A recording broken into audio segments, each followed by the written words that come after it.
would be pushed into an unprecedented contraction. We could not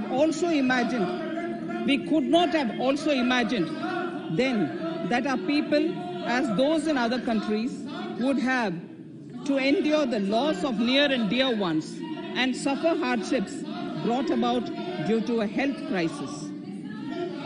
The risk of not having a lockdown was far too high. Within 48 hours of declaring a 3-week-long complete lockdown, the Prime Minister announced the Pradhan Mantri Garib Kalyan Yojana, valued at 2.76 lakh crores, that provided free food grain to 800 million people, free cooking gas for 80 million families for months, and cash directly to over 400 million farmers, women, elderly, the poor, and the needy. Even as a large section of citizens stayed home, milk, vegetables, fruit suppliers, health and sanitary workers, truck drivers, railways and public transport workers, bank employees, electricity workers, our annadatas, police, firemen and the armed forces all had to go about their work as normal, but with the additional anxiety of the virus hanging over them. We recognize this, and I think I speak on behalf of everybody in this august house when I express my heartfelt gratitude to these men and women for how they were able to carry out their work and duty to provide for the nation's basics over those crucial months. Speaker, sir, for public good, honorable members of parliament and members of legislative assemblies too offered their salaries. In May 2020, the government announced the Atmanirbhar Bharat package. To sustain the recovery further into the year, we also rolled out 2 more Atmanirbhar packages, 2 and 3. Total financial impact of all the Atmanirbhar Bharat packages, including measures taken by the RBI, was estimated to be about 27.1 lakh crores, which amounts to more than 13% of our GDP. More Atmanirbhar packages, 2 and 3. Total financial impact of all the Atmanirbhar Bharat packages, including measures taken by the RBI, was estimated to be about 27.1 lakh crores, which amounts to more than 13% of our GDP. As a government, we kept a watch on the situation and were proactive in our responses.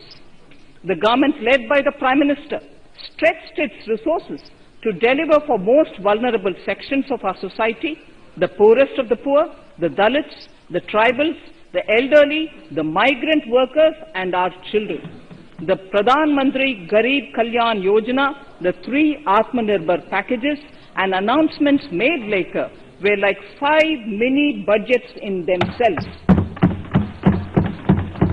The Atmanirbhar packages accelerated our pace of structural reforms, redefinition of MSMEs, commercialization of the mining sector, agriculture and labor reforms, privatization of public sector undertakings, one nation, one ration card, production-linked incentive schemes are some of the notable reforms carried out during this period. Faceless income tax assessment, DBT, and financial inclusion are the others.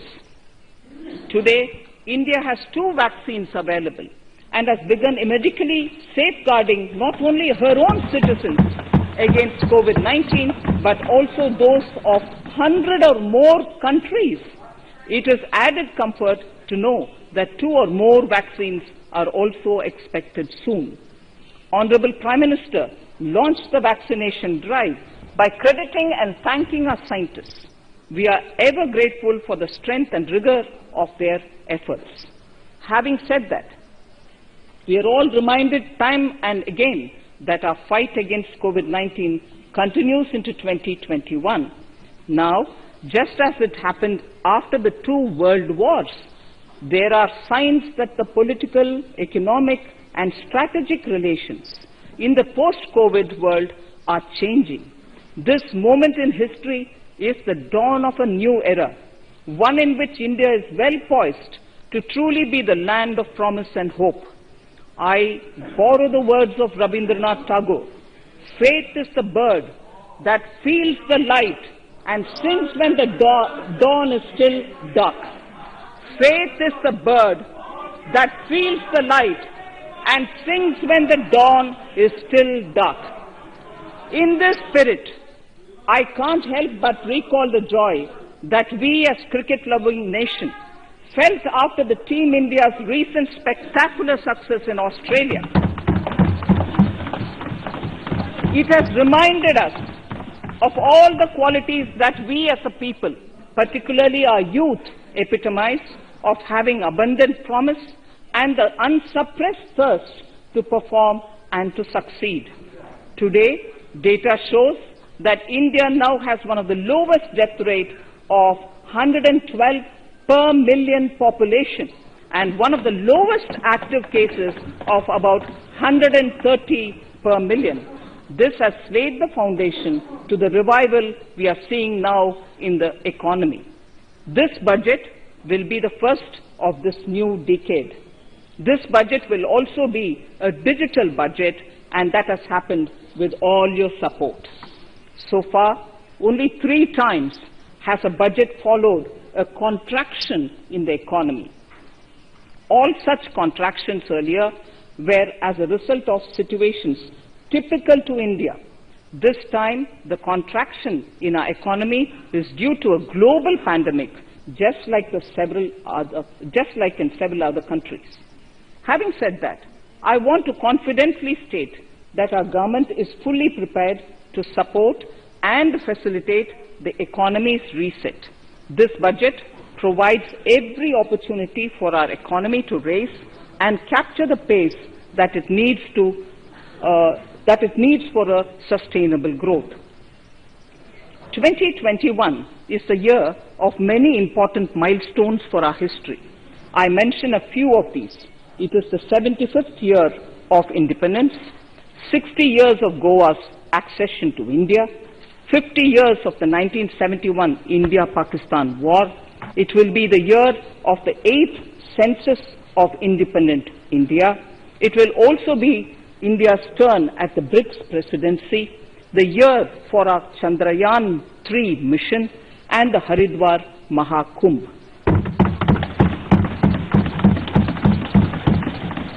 Honorable Speaker, before I commence Part A of the budget, I want to take a moment to acknowledge how isolating and distancing seemed like insurmountable challenges for a country like ours that has people coming together in times of crisis. It hurts us in many ways. It hurt us in many ways.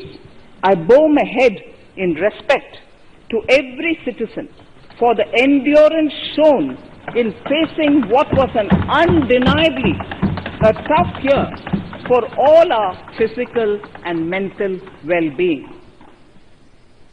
Part A. In Part A, I wish to lay a vision for Atmanirbhar Bharat. Atmanirbhar Bharat or Atmanirbharta is not a new idea. Ancient India was largely self-reliant and equally a business epicenter of the world. Atmanirbhar Bharat is an expression of the 130 crore Indians who have full confidence in their capabilities and skills. We are already part of international groupings such as the G20 and the BRICS, the Coalition for Disaster Resilient Infrastructure, and the International Solar Alliance are realities today due to India's efforts. The proposals in Part A will further strengthen the Sankalp of Nation First, doubling farmers' income, strong infrastructure, healthy India, good governance, opportunities for youth, education for all, women empowerment, and inclusive development, among others. Additionally, also on the path to fast implementation are the 13 promises we had made in the budget of 2015-16, which were to materialize during the Amrit Mahotsav of 2022 on the 75th year of our independence. They too resonate with the vision of Atmanirbharta. The budget proposals for 21-22 rest on 6 pillars: health and well-being, physical and financial capital and infrastructure, inclusive development for aspirational India, reinvigorating human capital, innovation and R&D, and as 6th, minimum government and maximum governance. I now move to talking about the first pillar, health and well-being. Even at the outset, I would like to say that the investment on health infrastructure in this budget has increased substantially. Progressively, as institutions absorb more, we shall commit more. Taking a holistic approach to health, we focus on strengthening 3 areas: preventive, curative, and well-being. Health systems. A new centrally sponsored scheme, PM Atmanirbhar Swasth Bharat Yojana, will be launched with an outlay of about 64,180 crores over 6 years. This will develop capacities of primary, secondary, and tertiary care health systems, strengthen existing national institutions, and create new institutions to cater to detection and cure of new and emerging diseases. This will be in addition to the National Health Mission. The main interventions under the scheme are support for over 17,000 rural and 11,000 urban health and wellness centers, setting up integrated public health labs in all districts, and 3,382 block public health units in 11 states, establishing critical care hospital blocks in 602 districts and 12 central institutions, strengthening of National Center for Disease Control, its 5 regional branches and 20 metropolitan health surveillance units, expansion of the integrated health information portal to all states and UTs to connect all public health labs, operationalization of 17 new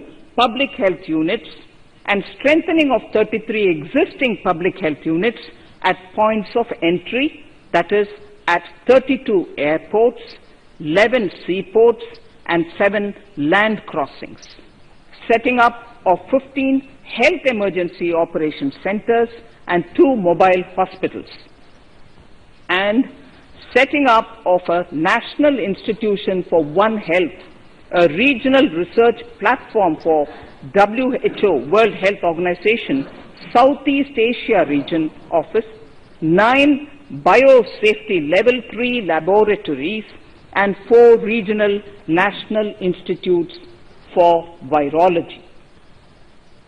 Nutrition. To strengthen nutritional content, delivery, outreach, and outcome, we will merge the supplementary nutrition program and the Poshan Abhiyan and launch the Mission Poshan 2.0.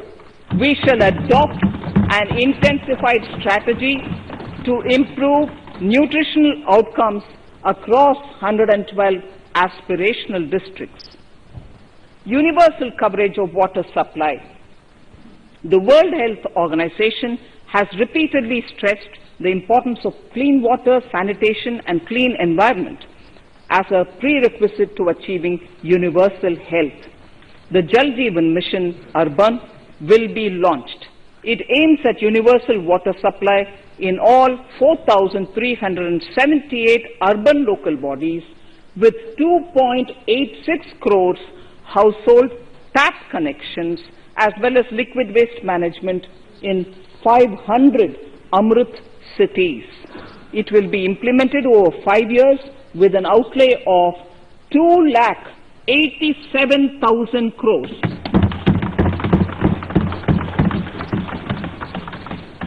Swachh Bharat and Swasth Bharat. For further Swachhata of urban India, we intend to focus on complete fecal sludge management and wastewater treatment, source segregation of garbage, reduction in single-use plastic, reduction in air pollution by effectively managing waste from construction and demolition activities, and bioremediation of all legacy dump sites.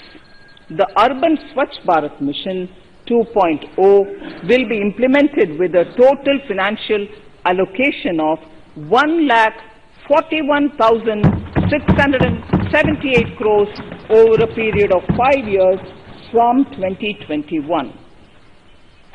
Clean air. To tackle the burgeoning problem of air pollution, I propose to provide an amount of 2,217 crores of rupees for 42 urban centers with a million-plus population in this budget. Scrapping policy. We are separately announcing, Honorable Speaker, a voluntary vehicle scrapping policy to phase out old and unfit vehicles. This will help in encouraging fuel-efficient, environment-friendly vehicles, thereby reducing vehicular pollution and oil import bills. Vehicles would undergo fitness tests in automated fitness centers after 20 years in case of personal vehicles and after 15 years in case of commercial vehicles. Details of the scheme will be separately shared by the ministry. Vaccines. The pneumococcal vaccine, a made-in-India product, is presently limited to only 5 states. It will be rolled out across the country. This will avert more than 50,000 child deaths annually. Honorable Speaker, I have provided 35,000 crores of rupees for COVID-19 vaccines in this year 21-22. I am committed to provide further funds if required. So the budget outlay for health and well-being is 2,23,846 crores in this BE 21-22 as against the BE of only 94,452 crores, and it marks an increase of 137%. The details of the same are at Annexure 1 of the speech. Honorable Speaker, I now move to the second pillar, physical and financial capital and infrastructure. Atmanirbhar Bharat, production-linked incentive schemes are things which I would like to place an emphasis. For a $5 trillion economy, our manufacturing sector has to grow in double digits on a sustained basis. Our manufacturing companies need to become an integral part of global supply chains, possess core competence and cutting-edge technology. To achieve all of the above, PLI schemes to create manufacturing global champions for an Atmanirbhar Bharat have been announced for 13 sectors. For this, the government has committed nearly 1.97 lakh crores over 5 years starting this financial year. This initiative will help bring scale and size in key sectors, create and nurture global champions, and provide jobs to our youth. Textiles. To enable the textile industry to become globally competitive, attract large investments, and boost employment generation, a scheme of Mega Investment Textile Park will be launched in addition to the PLI schemes. This will create world-class infrastructure with plug-and-play facilities to create global champions in exports. 7 textile parks will be established over 3 years. Infrastructure. The National Infrastructure Pipeline, which I announced in December 2019, is the first of its kind. Whole of government exercise ever undertaken by Government of India. The NIP was launched with 6,835 projects. The project pipeline has now expanded to 7,400 projects. Around 217 projects worth rupees 1.10 lakh crores under some key infrastructure ministries have been completed. The NIP is a specific target which this government is committed to achieving over the coming years. It will require major increase in funding from both the government and the financial sector. In this budget, I propose to take concrete steps to do this in 3 ways. Firstly, by creating the institutional structures. Secondly, by a big thrust on monetizing assets. And thirdly, by enhancing the share of capital expenditure in central and state budgets. Infrastructure needs long-term debt financing. A professionally managed development financial institution is necessary to act as a provider, enabler, and catalyst for infrastructure financing. Accordingly, I shall introduce a bill to set up a development financial institution. I have provided a sum of 20,000 crore rupees to capitalize this institution. The ambition is to have a lending portfolio of at least 5 lakh crores for this DFI within 3 years' time. Debt financing of InvITs and REITs by foreign portfolio investors will be enabled by making suitable amendments in the relevant legislations. This will further ease access of finance to InvITs and REITs, thus augmenting funds for infrastructure and real estate sectors. Asset monetization. Monetizing operating public infrastructure. Monetizing operating public infrastructure assets is a very important financing option for new infrastructure construction. A national monetization pipeline of potential brownfield infrastructure assets will be launched. An asset monetization dashboard will also be created for tracking the progress and to provide visibility to investors. Some important measures in the direction of monetization are National Highways Authority of India and the PGCIL each have sponsored one InvIT that will attract international and institutional investors. 5 operational roads with an estimated enterprise value of 5,000 crores of rupees are being transferred to the NHAI InvIT. Similarly, transmission assets of value 7,000 crores will be transferred to the PGCIL InvIT. Railways will monetize dedicated freight corridor assets for operations and maintenance after commissioning. A next lot of airports will be monetized for operations and management concessions.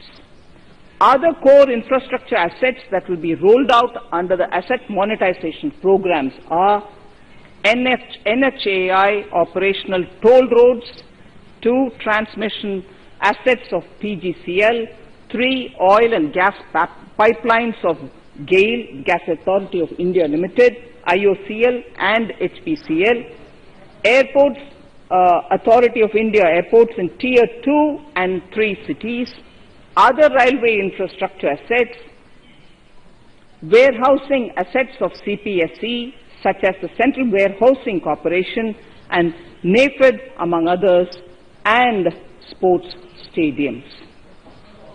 Sharp increase in capital budget.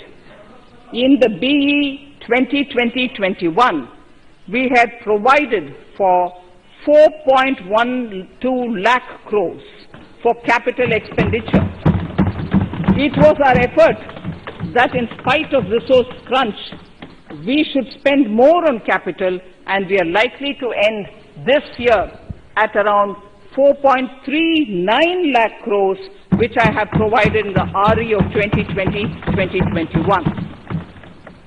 For 21-22, I propose a sharp increase in capital expenditure and thus have provided 5.54 lakh crores, which is 34.5% more than the BE of 2020-2021. Of this, I have kept a sum of more than 44,000 crores in the budget head of the Department of Economic Affairs to be provided for projects, programs, or departments that show good progress in capital expenditure and are in need of further funds. Over and above this expenditure, we would also be providing more than 2 lakh crores to states and autonomous bodies for their capital expenditure. We will also work out specific mechanisms to nudge states to spend more of their budget on creation of infrastructure.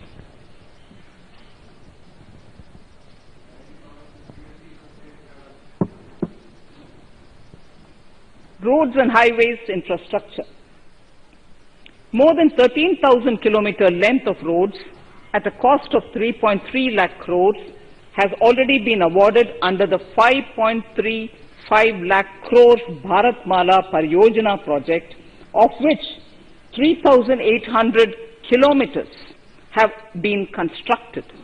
By March 2022, we would be awarding another 8,500 kilometers and complete an additional 11,000 kilometers of national highway corridors. To further augment road infrastructure, more economic corridors are also being planned. Some are 3,500 kilometers of national highway works in the state of Tamil Nadu at an investment of 1.03 lakh crores. These include Madurai-Kollam corridor, Chittoor-Tachur corridor, and construction will start next year. Second, 1,100 kilometers of national highway works in the state of Kerala at an investment of 65,000 crores, including 600 kilometer section of Mumbai-Kanyakumari corridor in Kerala. Third, 675 kilometers of highway works in the state of West Bengal at a cost of 25,000 crores, including upgradation of existing road Kolkata-Siliguri.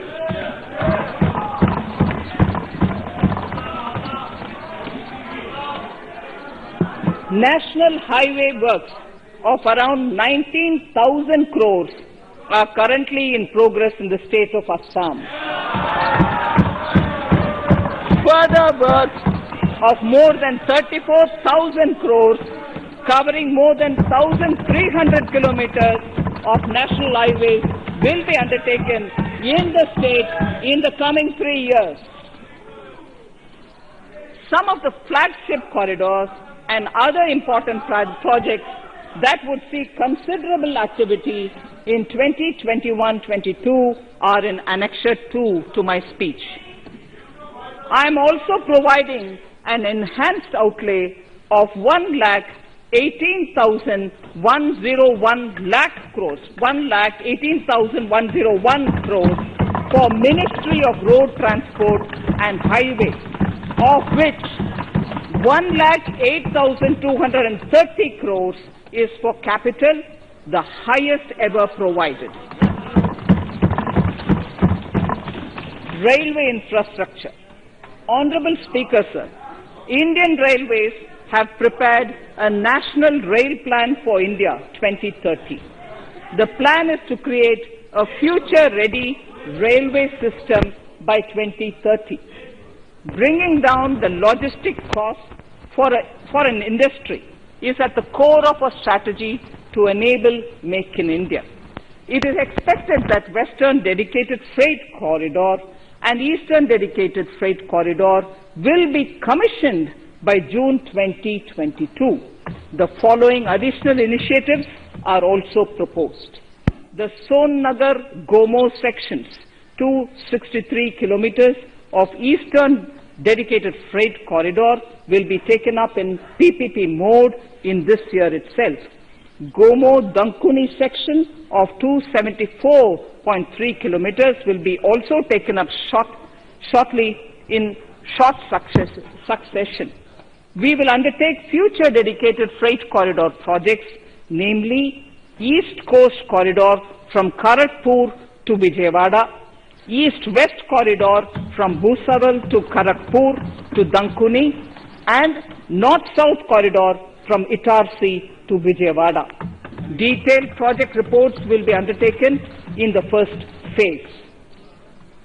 Broad gauge route kilometers, RKM as I referred to, electrified is expected to reach 46,000 kilometers, 46,000 RKM. That is 72% by end of 2021 from 41,548 RKMs on 1st October 2020. 100% electrification of broad gauge routes will be completed by December 2023. For passenger convenience and safety, the following measures are being proposed. We will introduce the aesthetically designed Vista Dome LHB coach on tourist routes to give better travel experience to passengers. The safety measures undertaken in the past few years have borne results. To further strengthen this effort, high-density network and highly utilized network routes of Indian Railways will be provided with an indigenously developed automatic train protection system that eliminates train collision due to human error. I am providing a record sum of 1,10,055 crores for railways, of which 1,07,100 crores is for capital expenditure only. Urban infrastructure. We will work towards raising the share of public transport in urban areas through expansion of metro rail networks and augmentation of city bus services. A new scheme will be launched at a cost of 18,000 crores to support augmentation of public bus transport services. The scheme will facilitate deployment of innovative PPP models to enable private sector players to finance, to acquire, to operate, and to maintain over 20,000 buses. The scheme will boost the automobile sector, provide fillip to economic growth, create employment opportunities for our youth, and enhance ease of mobility for urban residents. A total of 702 kilometers of conventional metro is operational, and another 1,016 kilometers of metro and RRTS is under construction in 27 cities. Two new technologies, that is Metro Light and Metro Neo, will be deployed to provide metro rail systems at much lesser cost with same experience, convenience and safety in Tier 2 cities and peripheral areas of Tier 1 cities also. Central counterpart funding will be provided to Kochi Metro Railway Phase 2 of 11.5 kilometer at a cost of 1,957.05 crores. Chennai Metro Railway Phase 2 of 118.9 kilometers at a cost of 63,246 crores. Bengaluru Metro Railway Project Phase 2A and 2B of 58.19 kilometers at a cost of 14,788 crores. Nagpur Metro Rail Project Phase 2 and Nashik Metro at a cost of 5,976 crores and 2,092 crores respectively. Power infrastructure.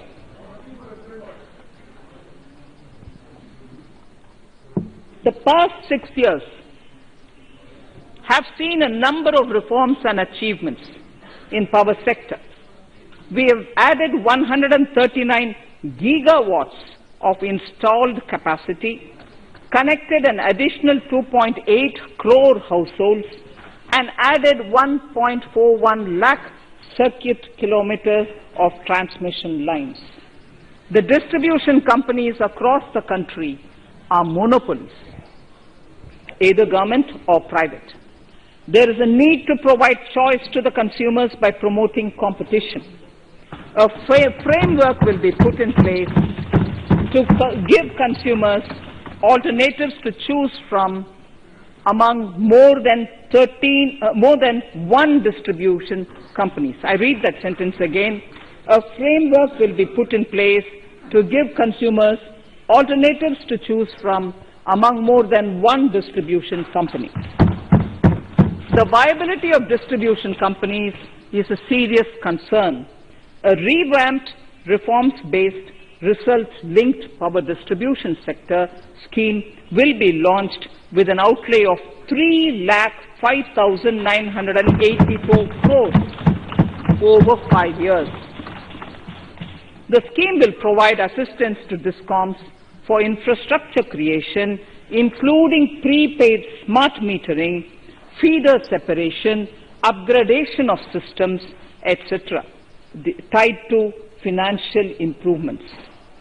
Prime Minister, while speaking at the third Reinvestment Conference in November 2020, had announced plans to launch a comprehensive national hydrogen energy mission. It is now proposed to launch a hydrogen energy mission in 2021-22 for generating hydrogen from green power sources. Ports, shipping and waterways. Major ports will be moving from managing their operational services on their own to a model where a private partner will manage it for them. For the purpose, 7 projects worth more than 2,000 crores will be offered by the major ports on private-public partnership mode in FY 21-22. A scheme for promoting flagging of merchant ships in India will be launched by providing subsidy support to Indian shipping companies in global tenders floated by ministries and CPSCs. An amount of 1,624 crores will be provided over 5 years. This initiative will enable greater training and employment opportunities for Indian seafarers, besides enhancing Indian companies' share in global shipping. India has enacted Recycling of Ships Act in 2019 and acceded to the Hong Kong International Convention. Around 90 ship recycling yards at Alang in Gujarat have already achieved HKC compliant certificates. Efforts will be made to bring more ships to India from Europe and Japan. Recycling capacities of around 4.5 million light displacement ton LDT will be doubled by 2024. This is expected to generate an additional 1.5 lakh jobs for our youth. petroleum and natural gas. Our government has kept fuel supplies running across the country without interruption during the COVID-19 lockdown period. Taking note of the crucial nature of the sector in people's lives, the following key initiatives are being announced. 1. Ujjwala scheme, which has benefited 8 crore households, will be extended to cover 1 crore more beneficiaries. We will add 100 more districts in next 3 years to the city gas distribution network. A gas pipeline project will be taken up in the Union Territory of Jammu and Kashmir. An independent gas transport system operator will be set up for facilitation and coordination of booking of common carrier capacity in all natural gas pipelines on a non-discriminatory open access basis. Financial capital. I propose to consolidate the provisions of the SEBI Act 1992, Depositories Act 1996, Securities Contracts Regulation Act 1956, and Government Securities Act 2007 into a rationalized single securities markets code. The government would support the development of a world-class fintech hub at the GIFT IFSC. To instill confidence amongst the participants in corporate bond market during times of stress and to generally enhance secondary market liquidity, it is proposed to create a permanent institutional framework. The proposed body would purchase investment-grade debt securities both in the stressed and normal times and help in the development of the bond market. In the budget 2018-19, government had announced its intent to establish a system of regulated gold exchanges in the country. For the purpose, SEBI will be notified as the regulator, and Warehousing Development and Regulatory Authority will be strengthened to set up a commodity market ecosystem arrangement, including vaulting, assaying, logistics, etc., in addition to warehousing. Towards investor protection, I propose to introduce an investor charter as a right of all financial investors across all financial products. To give a further boost to the non-conventional energy sector, I propose to provide additional capital infusion of 1,000 crores to Solar Energy Corporation of India and 1,500 crores to Indian Renewable Energy Development Agency. I propose to amend the Insurance Act 1938 to increase the permissible FDI limit from 49% to 74% in insurance companies and allow foreign ownership and control with safeguards. Under the new structure, the majority of directors on the board and key management persons would be resident Indians, with at least 50% of directors being independent directors and specified percentage of profits being retained as general reserve. Stressed asset resolution by setting up a new structure. The high level of provisioning by public sector banks of their stressed assets calls for a measure to clean up the bank books. An asset reconstruction company limited and asset management company would be set up to consolidate and take over the existing stressed debt and then manage and dispose of the assets to alternative investment funds and other potential investors for eventual value realization. Recapitalization of PSB. To further consolidate the financial capital capacity of PSBs, Further recapitalization of 20,000 crores is proposed in 21-22. Deposit insurance. Last year, government had approved an increase in the deposit insurance cover from 1 lakh rupees to 5 lakhs for bank customers.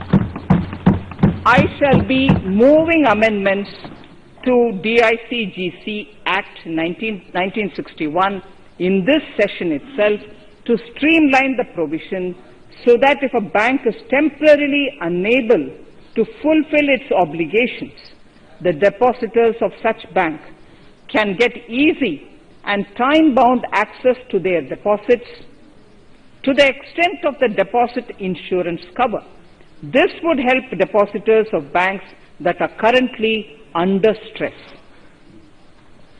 To improve credit discipline, while continuing to protect the interests of small borrowers, for NBFCs with minimum asset size of 100 crores, the minimum loan size eligible for debt recovery under the Securitization and Reconstruction of Financial Assets and Enforcement of Security Interests Frbm Act 2002, it is proposed to be reduced from the existing level of 50 lakhs to 20 lakhs.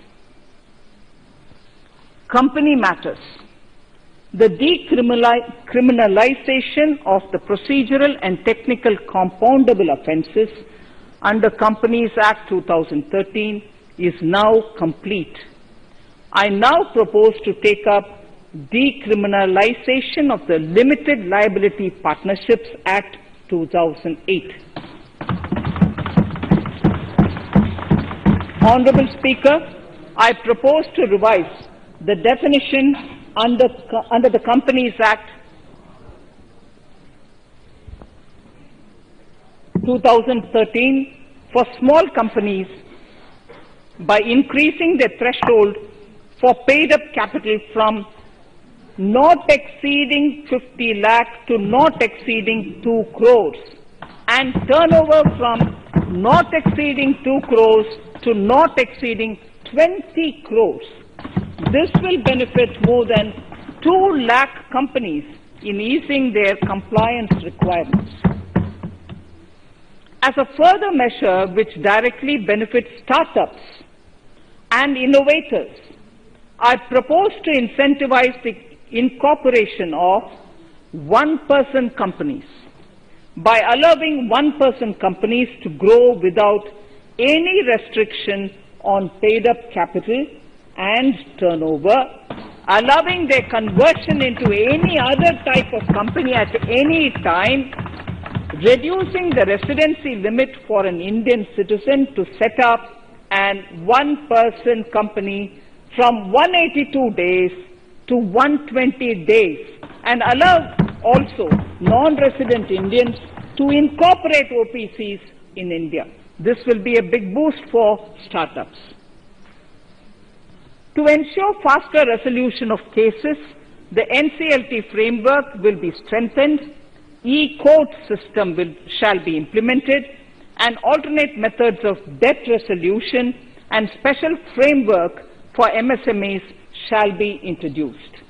During the coming fiscal, we will be launching data analytics, artificial intelligence, machine learning driven MCA 2.1 version to MCA 21 version 3.0. MCA 21 version 3.0. This version 3.0 will have additional modules for e-scrutiny, e-adjudication, e-consultation, and compliance management.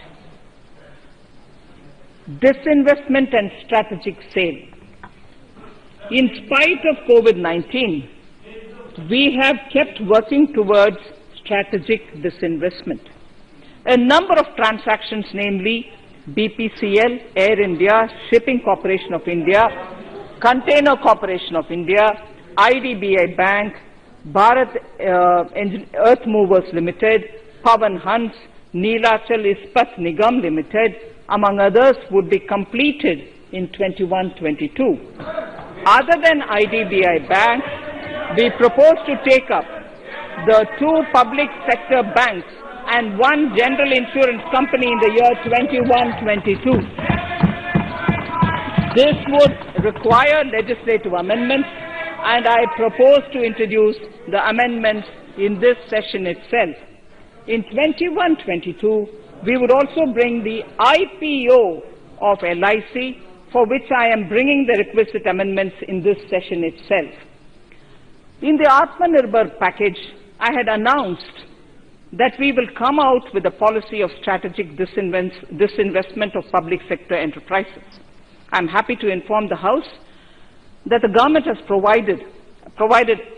the government has approved the said policy.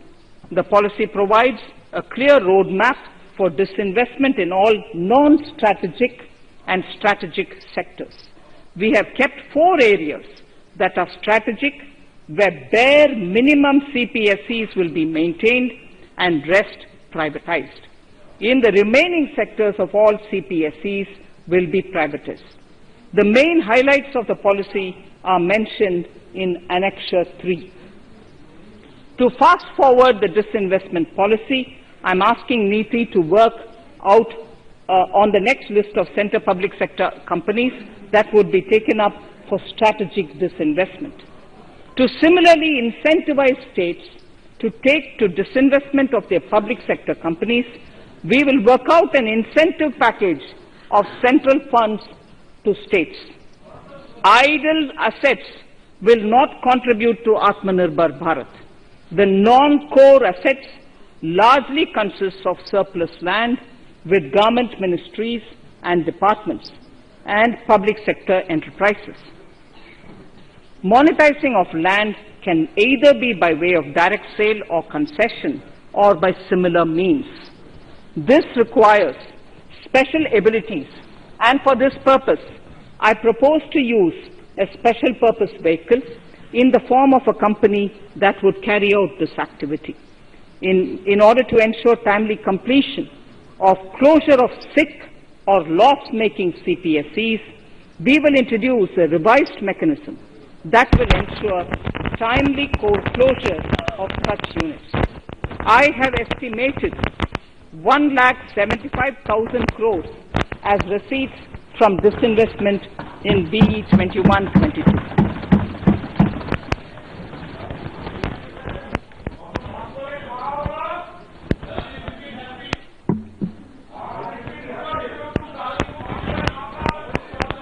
Government financial reforms.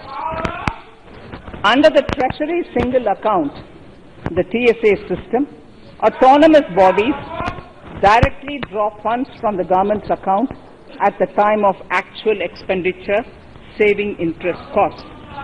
We will extend the TSA system for universal application from 21-22. On the recommendation of the 15th Finance Commission, we have undertaken a detailed exercise to rationalize and bring down the number of centrally sponsored schemes. This will enable consolidation of outlays for better impact. The government is committed to the development of multi-state cooperatives and will provide all support to them. To further streamline the ease of doing business for cooperatives, I propose to set up a separate administrative structure for them. So the third pillar of Atmanirbhar Bharat, inclusive development for aspirational India. Honorable Speaker, sir, under this pillar, I will cover agriculture and allied sectors, farmers' welfare and rural India, migrant workers and labor, and financial inclusion. Agriculture. Our government is committed to the welfare of farmers. The MSP regime has undergone a sea change to assure price that is at least 1.5 times the cost of production across all commodities.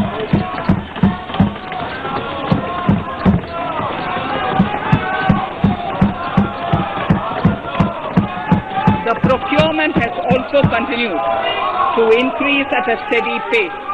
This has resulted in increase in payment to farmers substantially. In case of wheat, a total amount paid to farmers in 2013-14, Honorable Speaker, sir, the data that I give now is important for all honorable members to kindly hear. In case of wheat, the total amount paid to farmers in 2013-14 was 33,874 crores. In 2019-20, it was 62,802 crores. And even better, Honorable Speaker, in 2020-2021, this amount paid to farmers was 75,060 crores.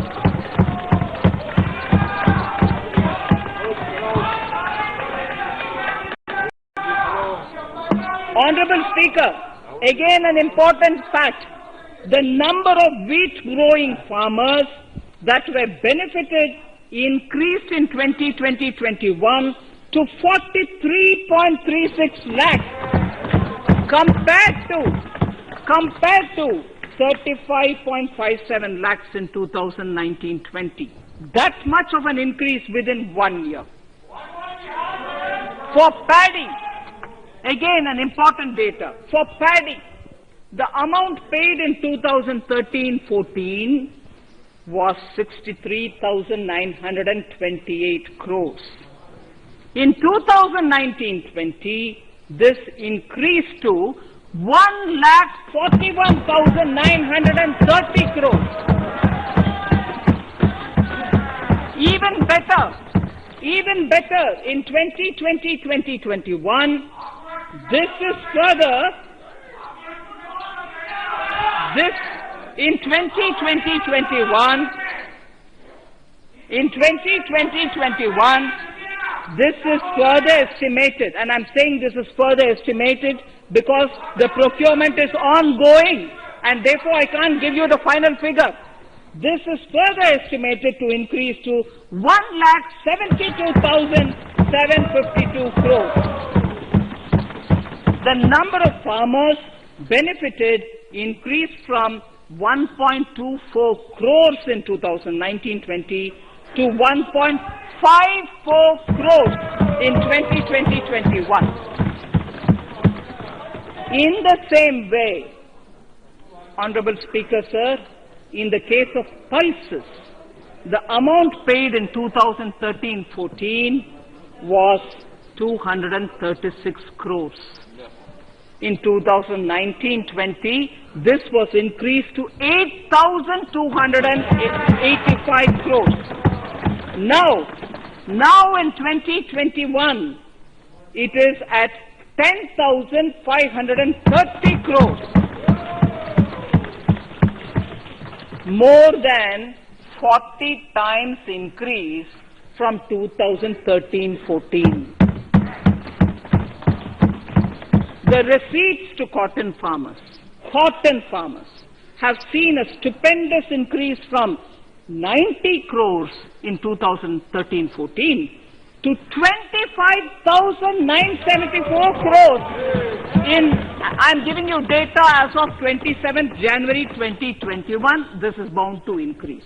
From 90 crores for cotton farmers in 2013-14 to 25,974 crores in 2021. All the details in complete narration is available in Annexure 4 to my speech. Early this year, Honorable Prime Minister had launched the Swamitwa scheme. Under this, a record of rights is being given to property owners in villages.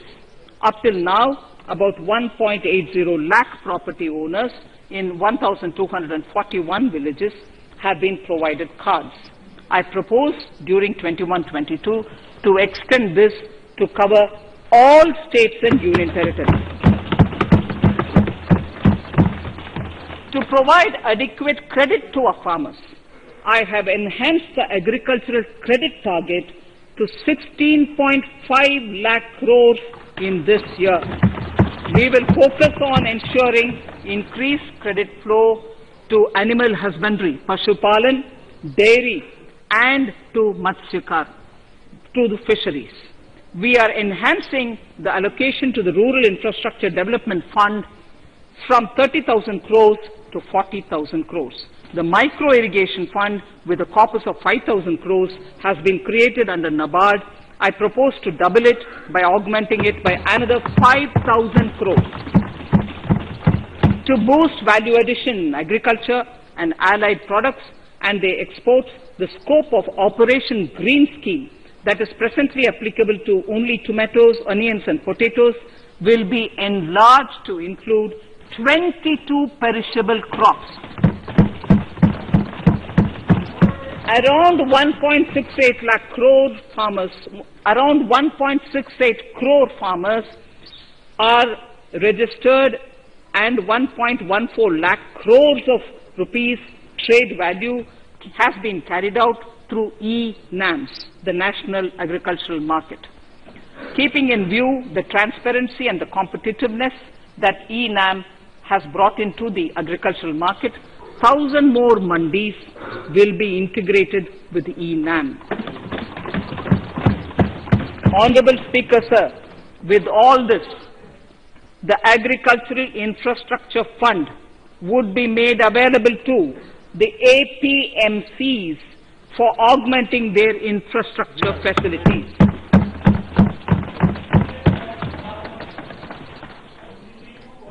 Fisheries. I am proposing substantial investments in the development of modern fishing harbors and fish landing centers.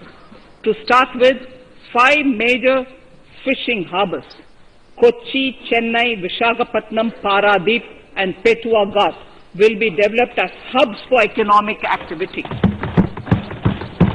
We will also develop inland fishing harbors and fish landing centers along the banks of rivers and waterways. Seaweed farming is an emerging sector with potential to transform the lives of coastal communities. It will provide large-scale employment and additional incomes. To promote seaweed farming and cultivation, I propose a multi-purpose seaweed park to be established in Tamil Nadu. Migrant workers and laborers. We have launched the One Nation, One Ration Card scheme, through which beneficiaries can claim their rations anywhere in the country. Migrant workers in particular benefit from the scheme. Those staying away from their families can partially claim their ration where they are stationed, while their family in their native places can claim the rest. I am happy to inform you that One Nation, One Ration Card plan is under implementation by 32 states and union territories, reaching about 69 crore beneficiaries. That's a total of 86% beneficiaries covered. The remaining 4 states and UTs will be integrated in the next few months.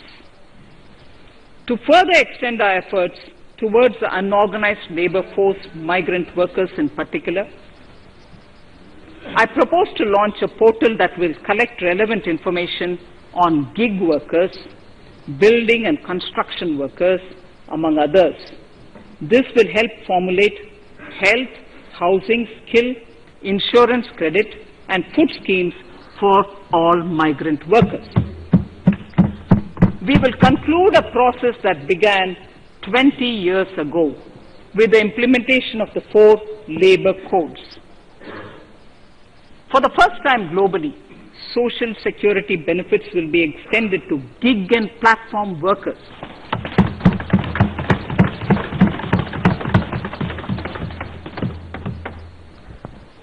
Minimum wages will apply to all categories of workers, and they will all be covered by the Employees State Insurance Corporation. Women will be allowed to work in all categories and also in the night shifts with adequate protection. At the same time, compliance burden on employers will be reduced with a single registration and licensing and online returns. Financial inclusion. To further facilitate credit flow under the scheme of Stand Up India for the scheduled castes and scheduled tribes and also women, I propose to reduce the margin money requirement from 25% to 15% only,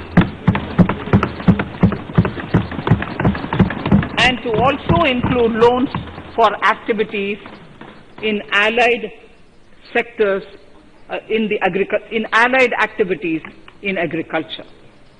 We have taken a number of steps to support the MSME sector.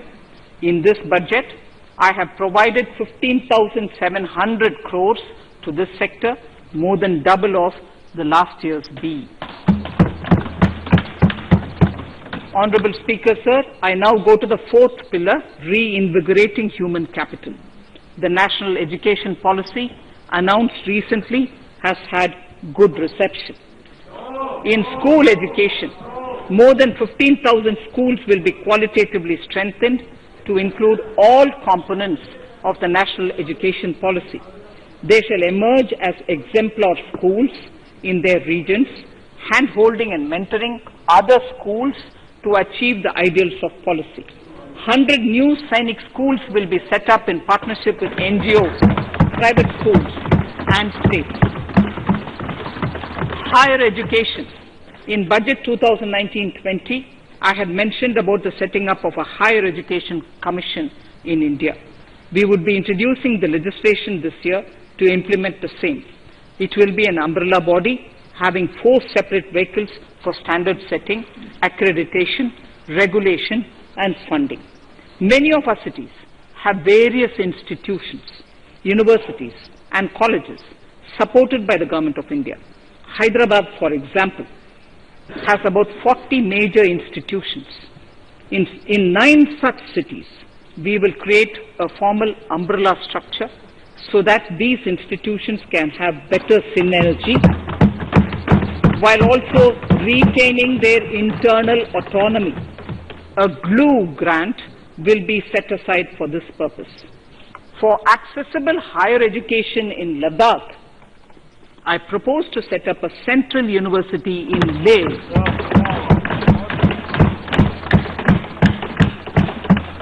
The other important projects to be taken up as a part of the NEP are listed in Annexure 5. Scheduled caste and scheduled tribes welfare. We have set ourselves a target of establishing 750 Eklavya model residential schools in our tribal areas.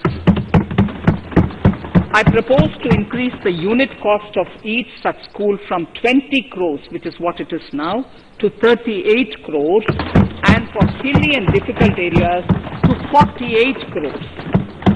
This would help creating robust infrastructure facilities for our tribal students. We have revamped the post-metric scholarship scheme for the welfare of scheduled caste students. I have also enhanced the central assistance in this regard.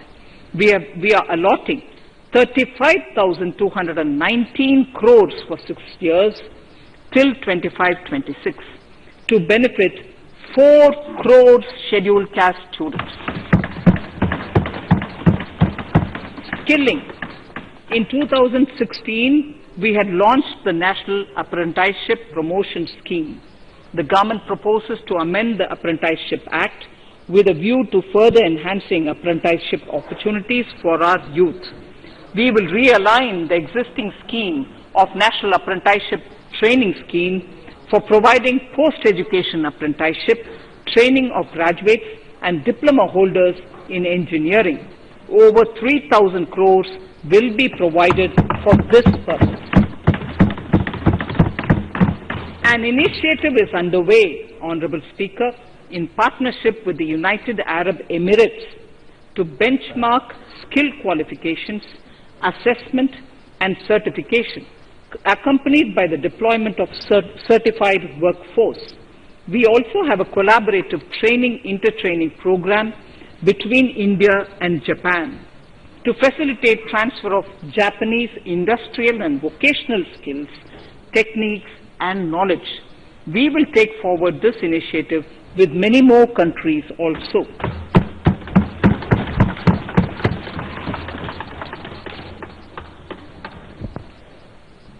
Innovation and R&D.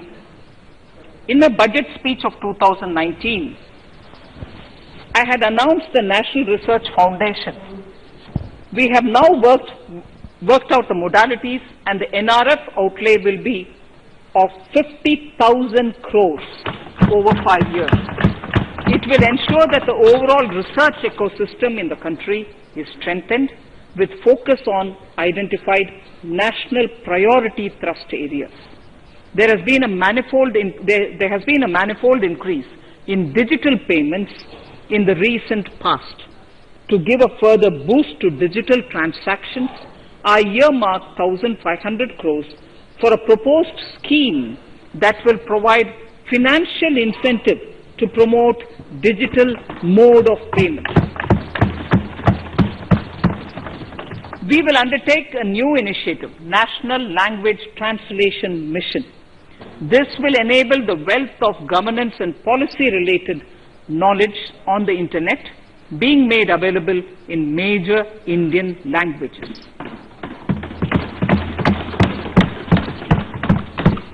The new Space India Limited, a PSU, under the Department of Space, will execute the PSLV CS-51 launch, carrying the Amazonia satellite from Brazil, along with a few smaller Indian satellites.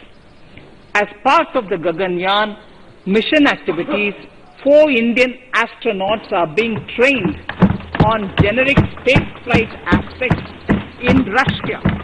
The first unmanned launch is slated for December 2021. Our oceans are a storehouse of living and non-living resources. To better understand this realm, we will launch a deep ocean mission with a budget outlay of more than 4,000 crores over 5 years. This mission will cover deep ocean survey exploration and projects for the conservation of deep sea biodiversity. I come to the 6th pillar, Honorable Speaker, minimum government, maximum governance. Honorable Speaker, sir, this is the last of the 6 pillars. This will outline plans for reforms in one of our core principles of minimum government, maximum governance. We have taken a number of steps to bring reforms in tribunals in the last few years for speedy delivery of justice. Continuing with the reforms process, I now propose to take further measures to rationalize the functioning of tribunals. We have introduced the National Commission for Allied Healthcare Professionals Bill in Parliament. National Commission for Allied Healthcare Professionals Bill in the Parliament, with a view to ensure transparent and efficient regulation of 56 allied healthcare professionals. Additionally, to bring about transparency, efficiency, and governance reforms in the nursing profession, the National Nursing and Midwifery Commission Bill will be introduced by the government for passing. To have ease of doing business for those who deal with government or CPSEs and carry out contracts, I propose to set up a conciliation mechanism and mandate its use for quick resolution of contractual disputes. This will instill confidence in private investors and contractors. Honorable Speaker, sir, the forthcoming census could be the first digital census in the history of India.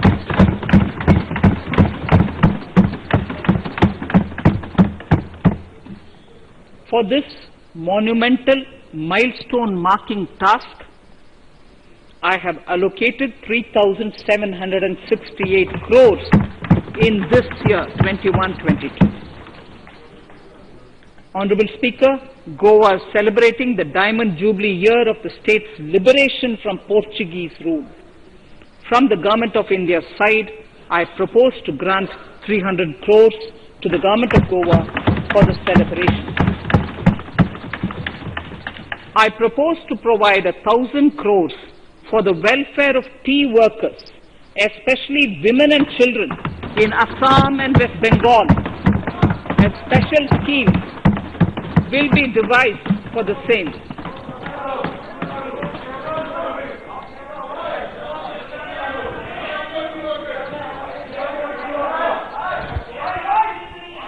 Fiscal position. Fiscal position. In these last few paragraphs of part A of my speech, I draw the attention of this august House to the fact that at the beginning of the current financial year, the pandemic's impact on the economy resulted in a weak revenue inflow. This was combined with high expenditure to provide essential relief to vulnerable sections of the society, especially the poor, the women, scheduled castes, and scheduled tribes. Unlike many other countries, we opted for a series of medium-sized packages during the pandemic so that we could calibrate and target our response according to the evolving situation. Once the health situation stabilized and the lockdown was being slowly lifted, we switched to ramping up government spending so as to revive domestic demand. As a result,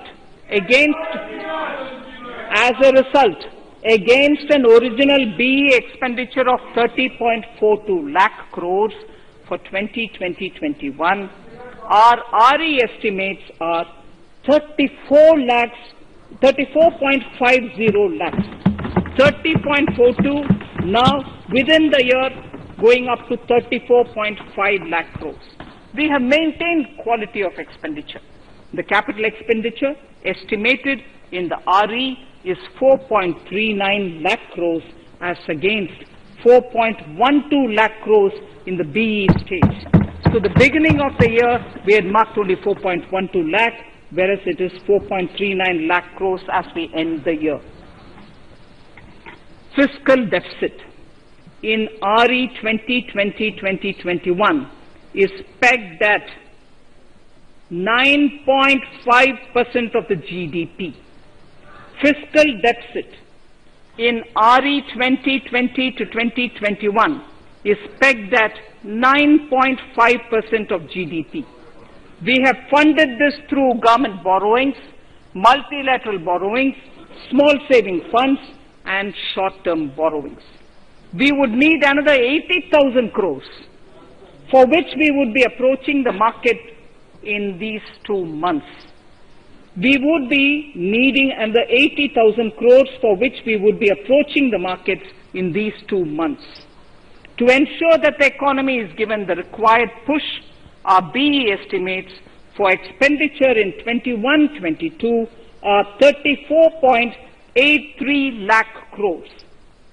This includes 5.54 lakh crores as capital expenditure, an increase of 34.5% over the BE figure of 2020-2021. The fiscal deficit in BE 21-22 is estimated to be 6.8% of the GDP. The gross borrowing from the market for the next year would be around 12 lakh crores. We plan to continue with our path of fiscal consolidation and intend to reach the fiscal deficit level below 4.5% of the GDP by 2025-2026, with a fairly steady decline over the period. We hope to achieve the consolidation by first increasing the buoyancy of tax revenue through improved compliance, and secondly, by increased receipts from monetization of assets, including public sector enterprises and land. The Contingency Fund of India is being proposed to be augmented. The Contingency Fund of India is being proposed to be augmented from 500 crores to 30,000 crores through finance bill. In accordance with the views of the 15th Finance Commission, we are allowing a normal ceiling of net borrowing for the states at 4% of GSDP for the year 21-22. A portion of this ceiling will be earmarked to be spent on incremental capital expenditure. Additional borrowing ceiling of 0.5% of the GSDP will also be provided subject to conditions. States will be expected to reach a fiscal deficit of 3% of GSDP by 2023-24 as recommended by the 15th Finance Commission. In the July 2019-20 budget, I introduced the Statement 27 on extra budgetary resources. It disclosed the borrowings of the government agencies that went towards funding Government of India schemes and whose repayment burden was on the government. In my 2020-21 budget, I enhanced the scope and coverage of that statement by including the loans provided by government to the FCI, the Food Corporation of India. Taking a step further in this direction, I propose to discontinue the NSSF loan to FCI for food subsidy, and accordingly budget provisions have been made in RE 2020-21 and in the BE 2021-22. The extra budgetary resource details are at Annexure 6. We know that the Frbm Act mandates fiscal deficit of 3% of GDP to be achieved by 31st March 2020-2021.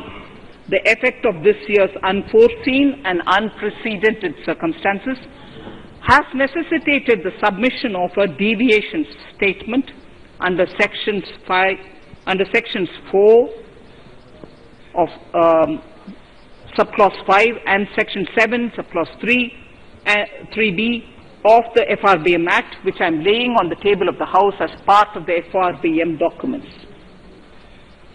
Towards achieving central government fiscal deficit along the broad path that I have already indicated, I will be introducing an amendment to the Frbm Act. Honorable Speaker, on the 9th of December 2020, the 15th Finance Commission submitted its final report covering the period 2021 to 2026 to the Rashtrapati Ji. The government has laid the Commission's report along with the explanatory memorandum in the Parliament, retaining the vertical shares of the states at 41%. We recognize our commitment to fiscal federalism and propose, therefore, to adhere to this recommendation. Jammu and Kashmir in the 14th Finance Commission was entitled to get devolution being a state. Now the funds of the UTs of Jammu Kashmir and Ladakh would be provided by the centre. I have also provided on the Commission's recommendation 1,18,452 crores as revenue deficit grant to 17 states in 21-22 as against 74,340 crores to 14 states in 2020-21. Honorable Speaker, I would now move to Part B of my speech.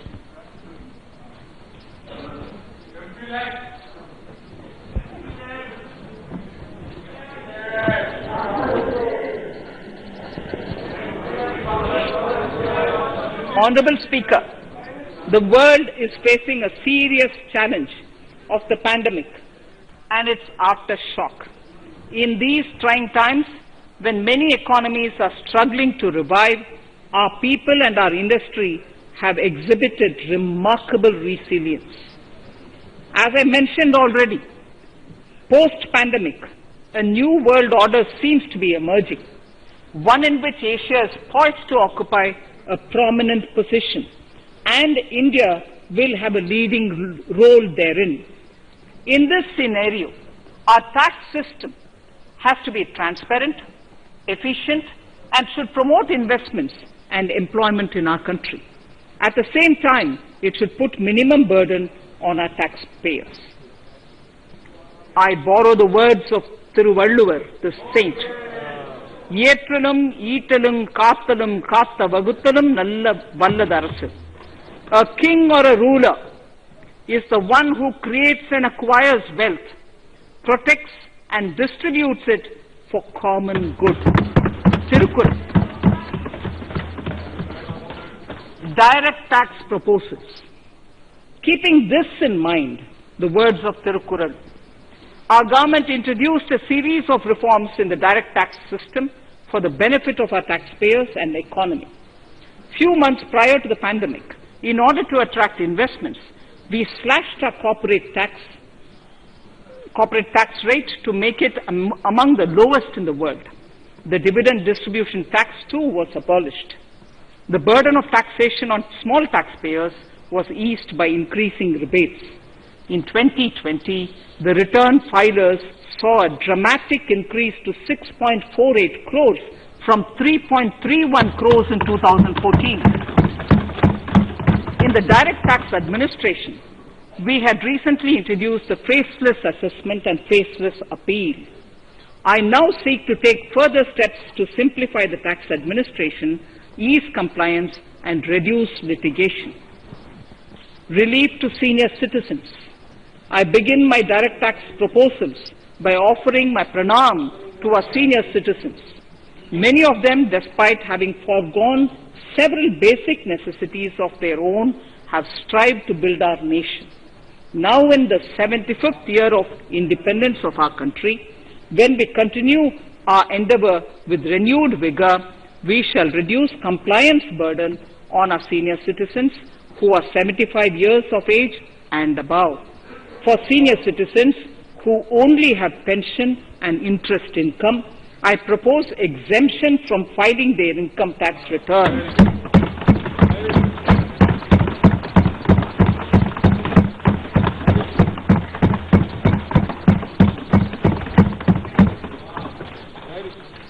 The paying bank will deduct the necessary tax on their income.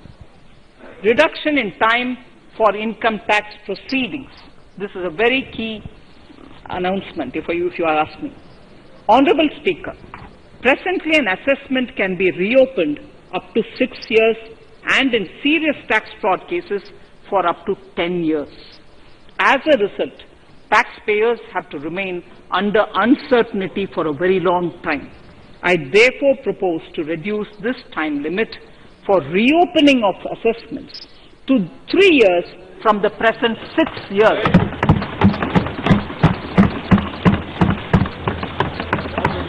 In serious tax evasion cases too, only where there is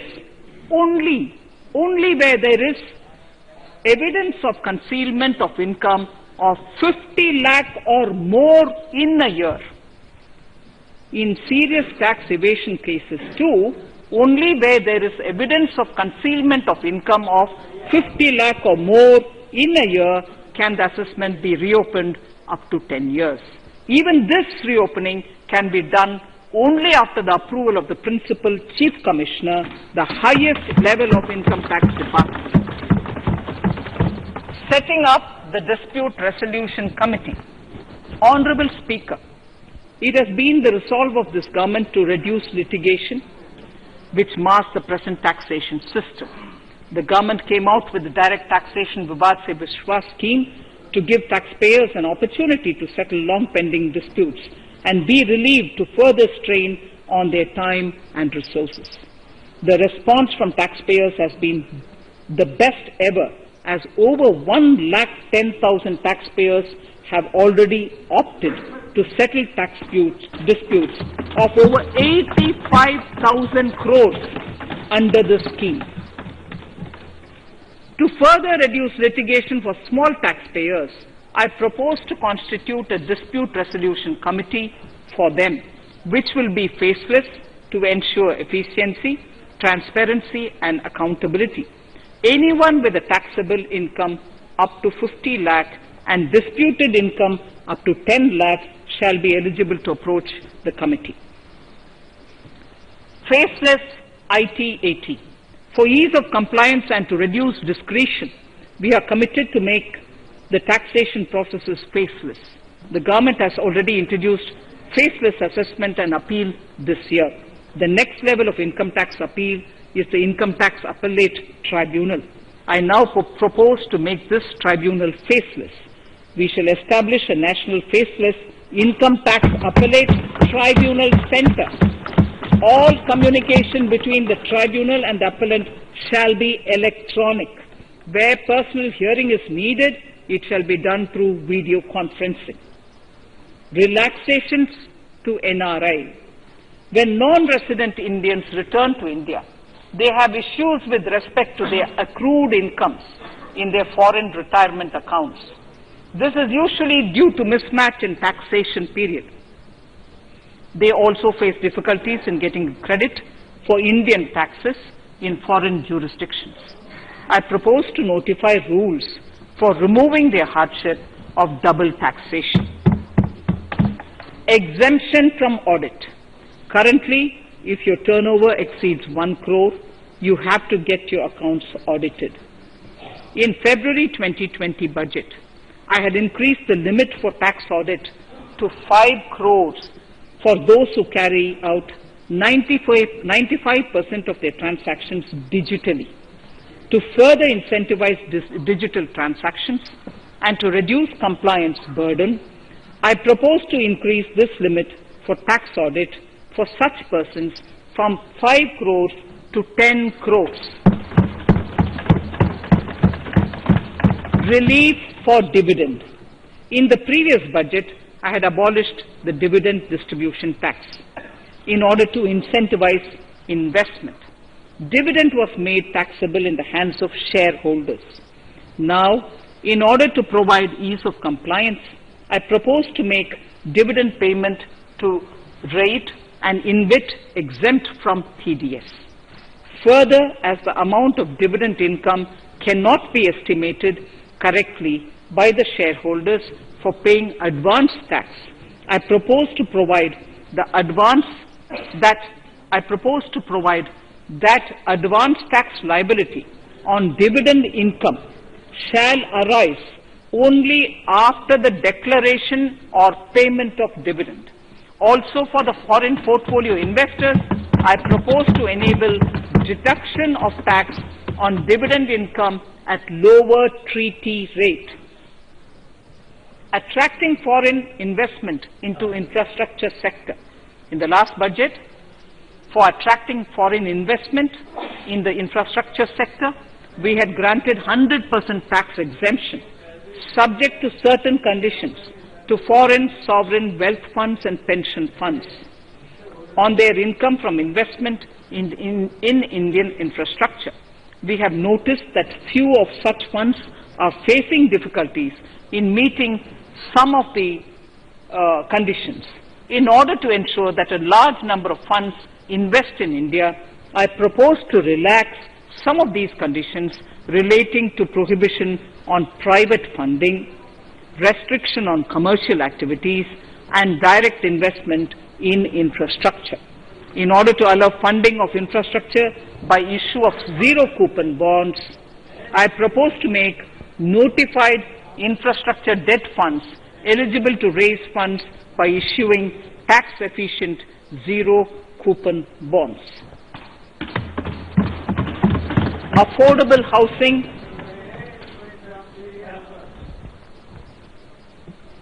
Affordable housing and rental housing. This government sees housing for all and affordable housing as priority areas. In July 2019 budget, I provided an additional deduction of interest amounting to 1.5 lakh for loan taken to purchase an affordable house. I propose to extend the eligibility of this condition by 1 more year to 31st March 2022. The additional deduction of 1.5 lakh shall therefore be available for loans taken up to 31st March 2022 for the purchase of affordable houses. Further, to keep up the supply of affordable houses, I propose that the affordable housing projects can avail a tax holiday for one more year till 31st March 2022. These are available now for projects also. We are committed to promote supply of affordable rental housing for migrant workers. For this, I propose to allow tax exemption for notified affordable rental housing projects. Tax incentives to IFSC. As I mentioned in Part A of this speech, the government is committed to making the International Financial Services Center in GIFT City a global financial hub. In addition to the tax incentives already provided, I propose to include, among others, tax holiday for capital gains for aircraft leasing companies, tax exemption for aircraft lease rentals paid to foreign lessors, tax incentive for relocating foreign funds in the IFSC, and to allow tax exemption to the investment division of foreign banks located in the IFSC. Pre-filling of returns. Honorable Speaker, in order to ease compliance for the taxpayer, details of salary income, tax payments, TDS, etc., already come pre-filled in income tax returns. To further ease filing of returns, details of capital gains from listed securities, dividend income, and interest from banks, post office, etc., will also be now pre-filled. Relief to small trusts. We hope to reduce compliance burden on small charitable trusts running educational institutions and hospitals. So far, there is a blanket exemption to such entities whose annual receipt does not exceed 1 crore of rupees. I now propose to increase this amount to 5 crores. Labor welfare. We have noticed that some employers deduct the contribution of employees toward provident funds, superannuation funds, and other social security funds, but do not deposit these contributions within the specified time. For these employees, this means a loss of interest or income. In cases where an employer later becomes financially unviable, non-deposit results in a permanent loss for the employees. In order to ensure that employees' contributions are deposited on time, I reiterate that the late deposit of employees' contribution by the employer will not be allowed as deduction to the employer.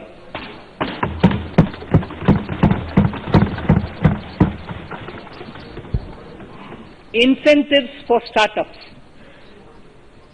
In order to incentivize startups in the country, I propose to extend the eligibility for claiming tax holiday for startups by 1 more year, till 31st March 2022. Further, in order to incentivize funding for the startups, I propose to extend the capital gains exemption for investment in startups by 1 more year, till 31st March 2022. Sir, I now come to indirect tax proposals, GST. Before I come to my indirect tax proposals, I would like to appraise the House on GST. The GST is now 4 years old, and we have taken several measures to further simplify it.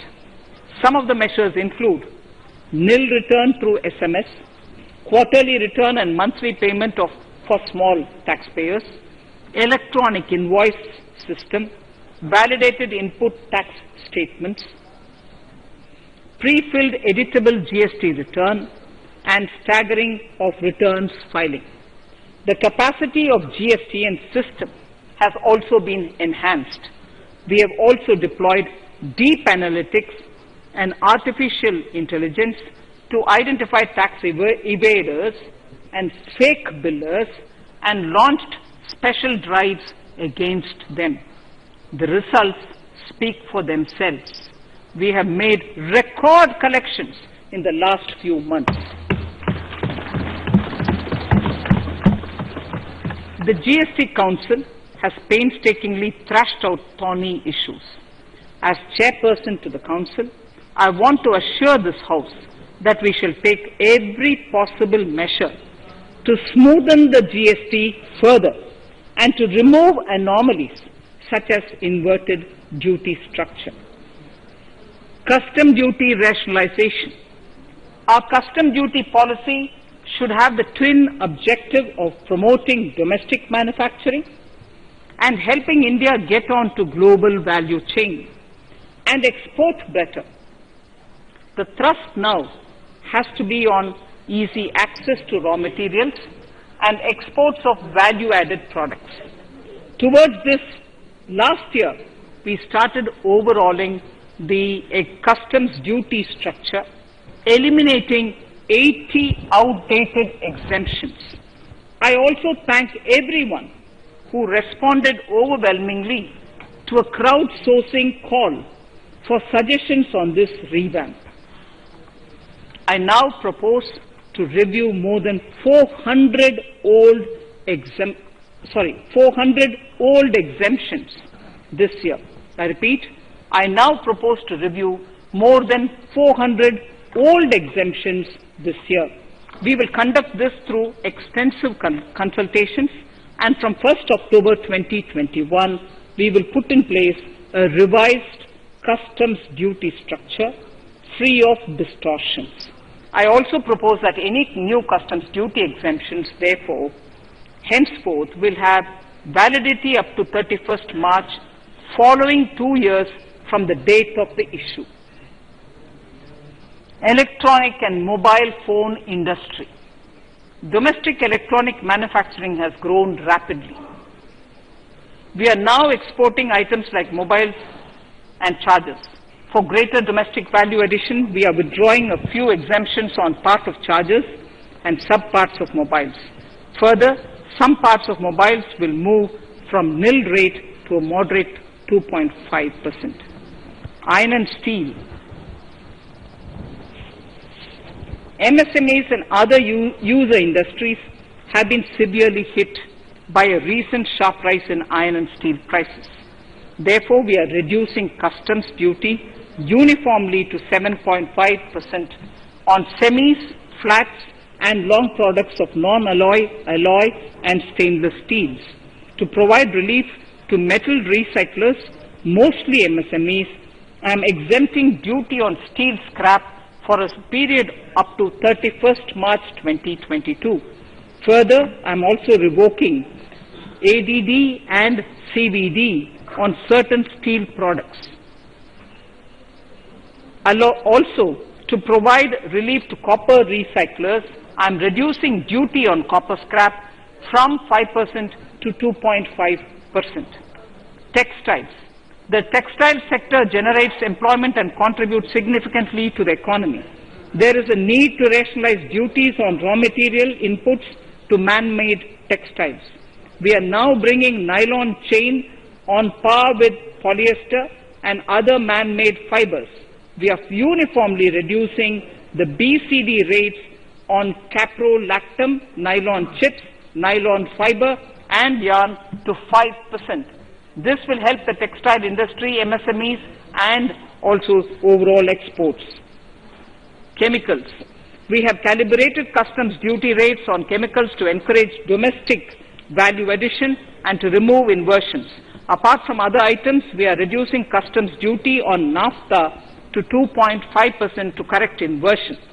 Gold and silver presently attract a basic customs duty of 12.5%.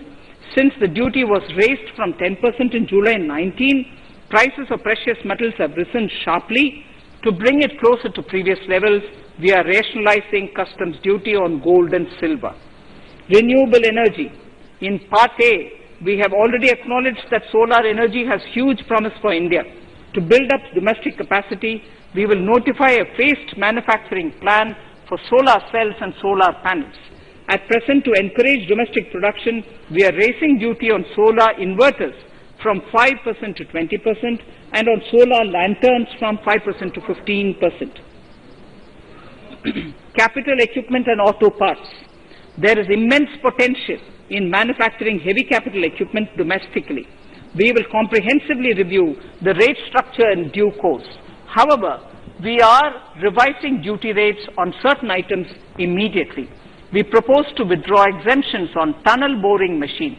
It will attract a customs duty of 7.5% and its parts a duty of 2.5%. We are raising customs duty on certain auto parts to 15% to bring them on par with general rate on auto parts. MSME products. We are proposing certain changes to benefit MSMEs. We are increasing duty from 10 to 15% on steel screws and plastic builder wares. On prawn feed, we increase it from 5 to 15%. We are rationalizing exemption on import of duty-free items as an incentive to exporters of garments, leather and handicraft items. Almost all of these items are made domestically by our MSMEs. We are withdrawing exemption on imports of certain kinds of leathers as they are domestically produced in good quantity and quality, mostly by MSMEs. We are also raising customs duty on finished synthetic gemstones to encourage domestic processing. Agriculture products to benefit farmers. We are raising customs duty on cotton from nil to 10%, on raw silk and silk yarn from 10 to 15%. We are also withdrawing end-use based concession on denatured ethyl alcohol. Currently, rates are being uniformly calibrated to 15% on items like maize, bran, rice bran, oil cake and animal feed additives. There is an immediate need to improve agricultural infrastructure so that we produce more while also conserving and processing agricultural output efficiently. This will ensure enhanced remuneration for our farmers. To earmark resources for this purpose, I propose an agricultural infrastructure and development cess on a small number of items. However, while applying this cess, we have taken care not to put additional burden on consumers on most items. Rationalization of procedures and easing of compliance. For a judicious application, we propose certain changes in the provisioning related to ADD, anti-dumping duty, and CVD, countervailing duty levies. To complete customs investigation, we are prescribing definite timelines. In 2020, we rolled out the Turant Customs Initiative, which brought in faceless, paperless, and contactless customs measures. With effect from September 2020, we have implemented a new procedure for administration of rules of origin. This has helped in putting a check on misuse of FTAs. The specific details of direct and indirect tax changes proposed are listed in the annexure to my speech. Honorable Speaker, sir, with these words, I commend the budget to this august House. Thank you.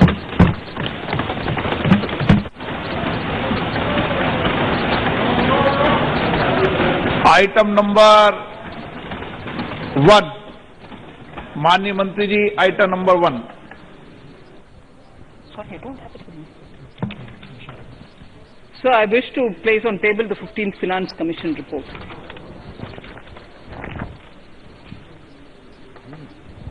Item number 3. Mani Mantri ji. So, I wish to lay on the table the following statements under Section 3(1) of the Fiscal Responsibility and Budget Management Act 2003, the medium-term fiscal policy cum fiscal policy strategy statement and macroeconomic framework statement.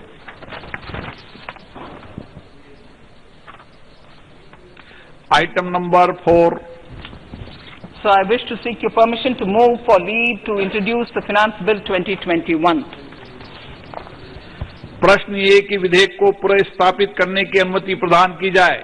जो सदस्य इसके पक्ष में हाँ कहें, जो सदस्य इसके विरोध में ना कहें। मेरे विचार में निर्णय हाँ वालों के पक्ष में हुआ, हाँ वालों के पक्ष हुआ। माननीय मंत्री जी विधेयक को पुनर्स्थापित करें।